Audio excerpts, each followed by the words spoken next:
desarrollaremos el área de ciencia y tecnología. Recuerda que este es un programa dirigido a estudiantes de tercero de secundaria. ¿Te has preguntado alguna vez de dónde venimos? Sé que la respuesta puede resultar un poco, bueno, bastante rara, pero me refiero a si se han preguntado sobre cómo llegamos a ser así. Seres que se paran en dos piernas, pueden hablar, tienen programas de televisión y se preguntan ¿de dónde venimos? ¿Se han dado cuenta que somos una especie bastante rara? Pero como casi todo, debe haber un porqué, y la ciencia nos ayudará a responder esta pregunta, o al menos parte de ella. Hoy hablaremos sobre las teorías evolucionistas que explican el origen y la evolución de las especies. ¿Ven que ahora no les parece tan rara mi pregunta inicial? Hoy aprenderemos que las especies actuales son la evolución de especies prehistóricas como los dinosaurios. Y también aprenderemos sobre la teoría evolucionista de Charles Darwin y Lamarck, y cómo fueron corroboradas por la ciencia en este siglo. Además, veremos cómo no solo la acción de la naturaleza es la que provoca cambios en el individuo, sino también lo hace el mismo individuo, a través del desarrollo de nuevas habilidades, características y mutaciones. Y comprobaremos que mientras más complejo es el organismo, como nosotros por ejemplo, más largo es el proceso de evolución. Presta mucha atención porque al final del programa habrá un nuevo reto para resolver. ¡Vamos con el video! Oye, Diego, ¿qué haces observando tanto ese huevo en vez de hervirlo y comerlo? ¿Qué estás hablando, cerebro? Este no es un huevo de gallina cualquiera, es el huevo de un animal extraño que aún no identifico. ¿Y dónde conseguiste este huevo de un animal extraño que aún no identifica? Bueno, lo que pasa es que mi bisabuelo era biólogo y el fin de semana fui a visitar lo que era su casa y me enseñaron que tenía una colección de huevos de animales de distintas especies y me pareció loquísimo, así que traje uno al programa. Ah, bueno, me parece muy interesante que muestres interés por las aficiones de tus antepasados, pero ¿no te parece mejor poner ese huevo a cocinar? Escúchame, cerebro, no me voy a comer absolutamente nada. Este huevo es una reliquia en mi familia y también dice mucho de mi bisabuelo y de mis antepasados. ¿Acaso a ti no te importa respetar o no te ha interesado tu familia, tus orígenes, tus herencias y todo lo que se viene acumulando años atrás cuando no existías? Creo que Diego está pasando por una etapa muy típica en varias personas. La llaman nostalgia de origen. Es cierto, visitar la casa de tu bisabuelo te ha hecho pensar de dónde vienes, cuál es tu origen y todo lo demás. Sí, me estuve preguntando qué podría haber antes de mi bisabuelo. ¿Tu tatarabuelo? No, me refiero a muchísimo más atrás. Por ejemplo, ¿de dónde venimos los seres vivos? ¿Existe la evolución? Bueno, esas son preguntas muy interesantes y por eso hoy en el programa vamos a descubrir quién fue primero, el huevo o la gallina.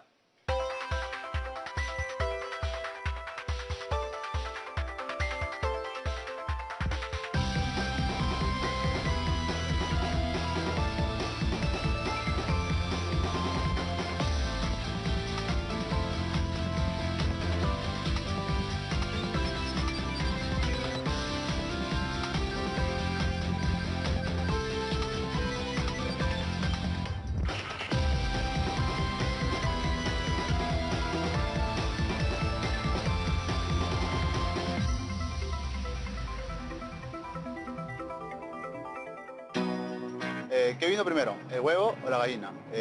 Por lo que yo tengo entendido, yo creo que primero es el animal, la gallina. Yo creo que la gallina. Yo creo que la gallina. Para que exista justamente el huevo, quien lo va a gestar es este animal, en este caso la gallina. No lo sé.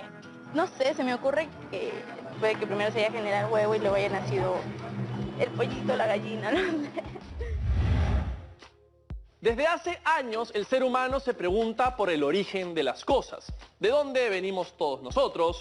¿Cómo es que empezó la vida? ¿O qué fue primero, el huevo o la gallina? Ese huevo más parece de dinosaurio que de gallina. Te ha puesto un soufflé que es de algún dinosaurio antiguo. Cerebro, es casi imposible que este huevo sea de dinosaurio. Mi bisabuelo era biólogo, no paleontólogo. Yo no lo descartaría del todo. ¿No te acuerdas de Jurassic Park? Los huevos eran de todos los tamaños dependiendo de la especie. Sí, el tamaño no importa, pero me resultaría bien difícil creer que este huevo sea tan antiguo. Delta, ¿es posible que un huevo de dinosaurio se conserve de esta manera? Desde 1820 se han encontrado huevos fósiles de dinosaurio en distintas partes del mundo. El último gran hallazgo se dio en noviembre del 2017 en China, donde se encontraron 300 huevos y fósiles de pterosaurios en buen estado. ¡Diego! ¡Es un ave! Como una gallina. Sí, yo sé, cerebro, y no sé si tú recuerdas, pero justamente en la película que mencionabas, ellos dicen que las aves eran descendientes directos de los dinosaurios, mucho más que los reptiles. O sea que primero que la gallina no fue el huevo, sino el tiranosaurio Rex. A ver, Delta, ¿qué dice la ciencia con respecto al origen de la gallina? Hace varios miles de años, un huevo evolucionó y dio origen a aquel vertebrado que conocemos como gallina. Entonces, para ser claros, la primera gallina de la historia debió salir de un huevo de dinosaurio protogallina. Yo imagino que ese animal debió haber sido una especie anterior a la gallina que conocemos y que luego evolucionó hasta ser como la gallina que hoy día podemos ver. Así es, las especies actuales son la evolución de especies prehistóricas, como los dinosaurios. O sea que Adán era algo así como un dinosaurio protohombre, una especie anterior a la humana. Bueno, algo así. Mejor que Delta nos dé una explicación. Ante los descubrimientos científicos, todos los relatos religiosos han quedado como un mito o metáfora. Aunque muchas personas, a pesar de las pruebas científicas, mantienen posturas creacionistas. El creacionismo es la idea de que todo fue creado por un Dios, un ser que creó todo de la nada por voluntad propia. Muchos de esos creacionistas se oponen a la idea de la evolución del hombre porque la ciencia aún no encuentra al eslabón perdido. Veamos hasta dónde ha llegado la ciencia. ¿Qué pasó con los dinosaurios? Por ejemplo, en ellos está el origen de las gallinas y de otras especies que hoy día conocemos. Eso me parece muy extraño. Si los dinosaurios eran tan fuertes y grandes, ¿por qué no sobrevivieron al meteorito que le cayó a la Tierra? Y en cambio, los bichos más raros y pequeños, incluyendo la tatarabuela de la gallina, sí lo hizo. Lo que sucede es que en algunas especies, como los ancestros de las aves, tuvieron más oportunidades ecológicas después del impacto. En cambio, los dinosaurios, al ser gigantes, fueron más vulnerables a los cambios en el planeta que generó este. Eso quiere decir que no basta con ser un depredador grande y encabezar la cadena alimenticia. Se necesitan otras características para evolucionar y sobrevivir a la selección natural. Y para empezar a profundizar en el tema, es necesario conocer un poco más a Charles Darwin. Charles Darwin nació el 12 de febrero de 1809 en Shrewsbury, Inglaterra. A los 16 años se inscribió en la Universidad de Edimburgo para estudiar ciencias naturales. En ese tiempo, los naturalistas creían que todas las especies o bien fueron hechas al principio del origen del mundo o se habían creado a lo largo de la historia natural. En cualquiera de los casos, se creía que la especie permanecía siendo casi la misma a través del tiempo. Sin embargo, fue Darwin quien vio las similitudes entre las especies de todo el mundo y observó también las variaciones basadas en lugares específicos. Esto lo llevó a creer que habían evolucionado gradualmente a partir de ancestros comunes. Llegó a creer que las especies sobrevivieron a través de un proceso llamado selección natural. En este proceso, las especies que se adaptaron con éxito para satisfacer las necesidades cambiantes de su hábitat natural prosperaron, mientras que los que no pudieron desarrollarse y reproducirse murieron. El 24 de noviembre de 1859, después de años de investigación científica profunda, Darwin publicó una explicación detallada de su teoría en su obra más conocida, El origen de las especies por medio de la selección natural. Darwin murió y durante el siglo siguiente los estudios de ADN revelaron evidencia de su teoría de la evolución, a pesar de la controversia que rodea su conflicto con el creacionismo. Ese Charlie no creía en nadie. Claro que sí, creía en la ciencia. Darwin es una de las piezas clave para poder entender la evolución biológica de las especies. Así que con su teoría de la evolución, Charles Darwin hizo remover cerebros y creencias.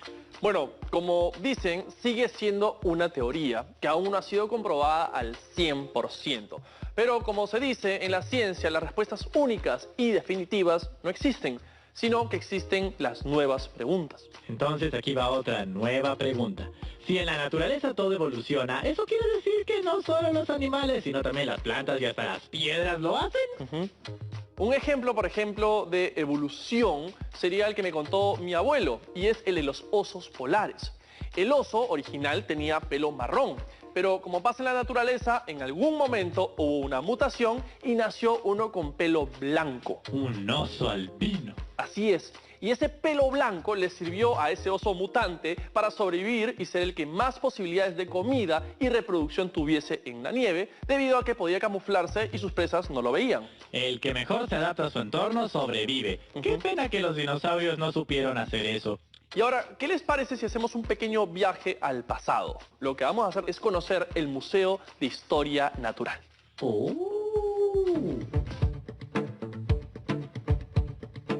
Acabamos de llegar al Museo de Historia Natural y lo que ven aquí atrás no es el fósil de un dinosaurio, son los huesos de una ballena. Pero ahora vamos a encontrarnos con Rodolfo Salas, que es un paleontólogo y nos va a mostrar verdaderos fósiles de dinosaurio. Este sí es un verdadero fósil de dinosaurio. Este es un húmero de un Titanosaurus y se han encontrado algunos huesos en la zona de Bagua, en el norte del Perú. Lo hemos reconstruido a escala real y lo podemos ver acá en el museo.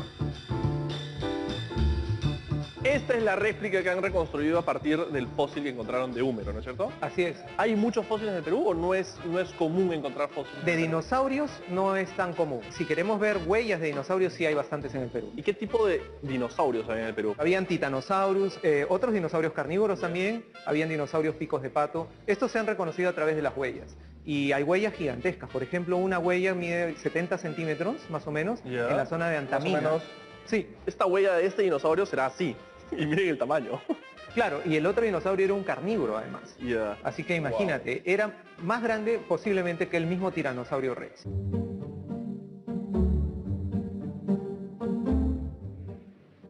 Si son de las personas que les da miedo nadar en el mar, hace 10 millones de años esto podría estar nadando debajo tuyo, que es un leviatán. Es un leviatán, es un cachalote hipercarnívoro. Hace 10 millones de años era el mayor depredador de todos los mares, junto con el megalodón, Ok. este tiburón gigante que ha sido protagonista en películas Así de es. Hollywood. Es un animal que más o menos medía hasta 16 metros de longitud. ¿Y por qué es que estos animales, siendo tan grandes, siendo carnívoros y bastante imponentes, se extinguieron? Bueno, lo que sucede es que hace más o menos 3, 4 millones de años hubieron cambios climáticos globales que afectaron todos los mares del mundo. Ya. Y hubo un proceso de extinción masivo. Analizando estos fósiles, ¿hay forma de comprobar o evaluar cómo ha existido un proceso evolutivo en la historia? Por supuesto, los fósiles son evidencia directa de la evolución. Estos son los huesos que más interés me han generado porque son los huesos de una ballena con patas. Y lo más increíble de esta ballena es que es la primera que se encuentra en Sudamérica con patas. Entonces, las ballenas, familiares o descendientes de qué animales eran? Artiodáctilos. Y eso- Los artiodáctilos incluyen los cerdos, los hipopótamos, por ejemplo. Y lo podemos ver, por ejemplo, en este fósil. Este es el astrágalo, es un Ya. hueso del talón del pie. Y si comparas con el astrágalo de un cerdo, ese es muy parecido. Es muy parecido, sí. Desde que eran animales terrestres hasta que se hacen totalmente acuáticos pasaron unos 15 millones de años. Me parece increíble, Rodolfo. Muchas gracias porque me has dejado emocionado con huesos y es algo que nunca me imaginé que podría pasar y espero que la gente también esté tan emocionada con los huesos y bueno, muchas gracias. No, ¿de qué? Al contrario, un placer haberlos tenido. ¿Me puedo llevar uno de recuerdo? No, puedes tomarte una selfie si quieres. Bueno, a nada. A ver, vamos a tomar la foto. Queda claro que los fósiles son la prueba más sólida que demuestran que la evolución es real. Por eso los estudios de Darwin y Lamarck fueron y son importantísimos. Hoy la evolución sigue siendo un fenómeno complejísimo y su estudio podría llevarnos a encontrar claves para saber si alguna otra especie del reino animal, por selección natural, podría ser capaz de desarrollar un lenguaje con el tiempo. Oye, ¿y eso de la selección natural es algo así como si la naturaleza estuviese en plan Gareca y selecciona a sus convocados? Les dice, tú sí, tú no, tú sí, tú no. Bueno, no solo es la naturaleza de su entorno, sino también los cambios en el organismo de los seres, sobre todo en su ADN. Este es el mismo debate que tienen darwinianos y lamarckianos. Así es, no solo la acción de la naturaleza del entorno es la que provoca los cambios en el individuo, sino también es el individuo que a través del desarrollo de nuevas habilidades, características y mutaciones logra evolucionar. Y como postulaba Lamarck, esas nuevas características son heredadas a las siguientes generaciones. Entonces si entreno y hago mucho deporte y ya está, mis hijos podrán heredar todo eso y saldrán fuertes y atléticos para sobrevivir en el mundo. Ok, cerebro, cada evolución toma su tiempo dependiendo de la especie. En la especie humana, no crea que sea tan rápido como de una generación a otra. Porque, por ejemplo, hay especies que demoran millones de años en evolucionar. Como así, hay también otros organismos que no demoran tanto como los virus o las bacterias. Para completar la idea, se podría decir que mientras más complejo es el organismo, más largo su proceso de evolución. Por eso es que los virus y las bacterias evolucionan mucho más rápido. Y debido a eso, la industria farmacéutica tiene que sacar constantemente nuevos antibióticos para combatirlos. Así que los microbios, siendo tan insignificantes y pequeñitos, son los que más están en constante evolución. Bueno, también se da en organismos un poco más complejos. Está el caso de los insectos. Existen gusanos que son una amenaza en la industria agrícola, que también evolucionan muy rápido. Se adaptan para sobrevivir a los pesticidas que se usan para exterminarlos. ¿Eso quiere decir que las bacterias y los gusanos pueden ser más adaptables que un gorila o un jaguar? Oigan, ¿y cómo notamos la evolución en animales más grandes? Bueno, para eso vamos a utilizar a Lamarck y Darwin, que obviamente explicaban esto a través del proceso evolutivo de las jirafas. Así que vamos a verlo. La secuenciación del genoma de la jirafa Camelopardalis ha permitido identificar las mutaciones que explican cómo este animal, emparentado con los antílopes, se convirtió en el más alto del planeta. A comienzos del siglo XIX, Lamarck, que postuló la heredabilidad de los caracteres adquiridos, sostuvo que las jirafas, en su afán por llegar a las hojas más altas, fueron alargando sus cuellos generación tras generación. El entorno la obligó a cambiar su morfología. Años más tarde, Darwin postularía que fue el azar. En cada generación, algunas jirafas tendrían el cuello más largo, lo que les daría una ventaja adaptativa primando su éxito reproductivo, haciendo que, a la larga, todas las jirafas tuvieran cuellos largos. Y en cuanto a este debate entre el darwinismo y el lamarquismo, la genética no da un claro ganador sobre el origen del largo cuello de la jirafa. Podría ser la misma historia del huevo y la gallina, sin tener claro qué fue primero, si el ambiente o los cambios genéticos.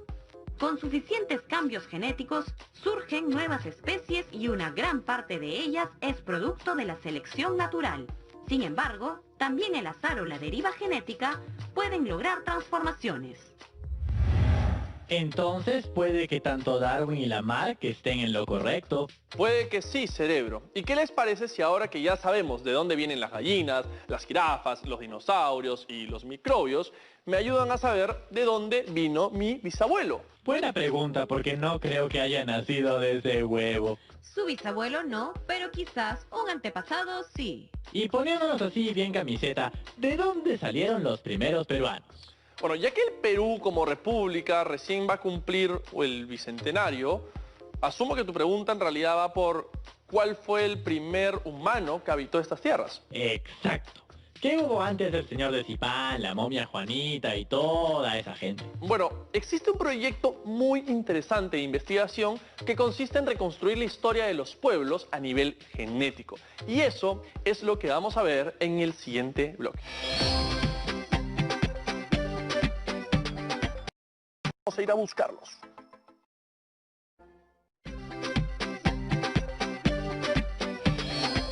Acabamos de llegar al Centro de Genética y Biología Molecular, donde vamos a hablar con dos personas que saben muchísimo sobre ADN. Así que ahora vamos a ir a buscarlos. José, tú eres un especialista en ADN y genética. ¿Qué es el ADN? Es la información que se transmite de generación en generación. En el caso del ser humano, eso nos distingue. de las otras especies como si fuese un código de barras. ¿Y cómo es que con el ADN podemos aprender sobre nuestros antepasados? Nosotros, así observándonos, aparentemente, nos vemos diferentes. En caso nosotros hicimos la parte externa, ¿no? Aparentemente. Ojos, facciones. Sí, pero esa apariencia se explica por el medio ambiente que nos ha moldeado en miles de años, en nuestros antepasados. Pero si nosotros nos vamos a nuestro código de barras, al ADN, nos va a mostrar que hay tanto por ciento, digamos casi el 99.9%, que somos iguales. Y todos, al tener los mismos bloques en común, van a tener un ancestro en común. Eso no significa una persona, tal como dicen, ¿no? Adán y Eva, o otra, ¿no? Sino de un grupo. Sino un grupo de personas. Ese grupo de personas que ha existido aproximadamente 300.000 años atrás. ¿Y dónde estaba ese grupo de personas? Ese grupo de personas, es decir, de nuestros antepasados más remotos, ha poblado el norte de África, que son las evidencias arqueológicas, restos óseos que han encontrado y las dataciones de la genética, con más o menos se enfocan por ese lado.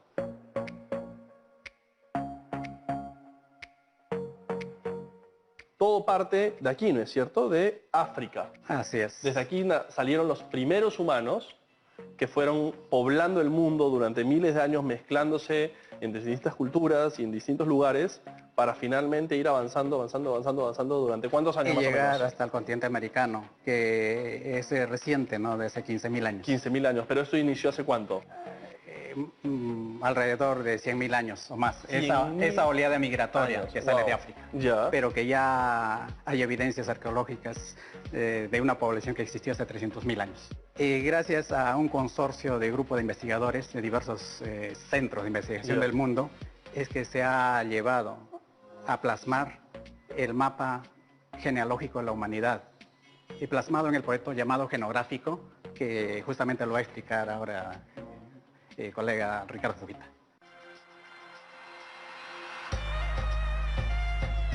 Este proyecto Genographic de la National Geographic es una iniciativa para poder juntar mucha gente que está trabajando en lo mismo, que conocer los orígenes de sus poblaciones. Tenemos alrededor de 1.200 personas nativas, ¿no? De la costa, de los Andes, de la Amazonía.